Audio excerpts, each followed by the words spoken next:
Nandito ako ngayon sa Malacanang of the North, dito sa Ilocos Norte. Grabe, ang laki ng lugar na ito at napakaganda dito. Sarap sigurong tumira dito, no? Ang sarap sigurong maging anak ng isang presidente, no? Tapos dito ka nakatira sa malaking mansyon.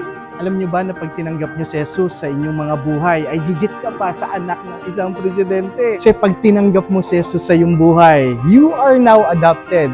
Isa ka ng anak ng Diyos. Lahat po tayo ay nilikha ng Diyos. Pero alam mo ba na hindi lahat ay may karapatang tawaging anak ng Diyos? Matatawag lang tayong anak ng Diyos sa sandaling tanggapin natin si Jesus sa ating mga buhay at tayo ay maniwala sa kanyang pangalan. Hindi ko ipagpapalit yung silid na hinanda sa akin ng Diyos sa kahit ano pang yaman o kahit pabigyan mo ko ng ganitong kalaking mansyon. Kasi hindi mo maikukumpara ang yaman dito sa mundo kumpara sa yaman doon sa langit sa piling ng ating Ama. Stay blessed and continue to be a blessing.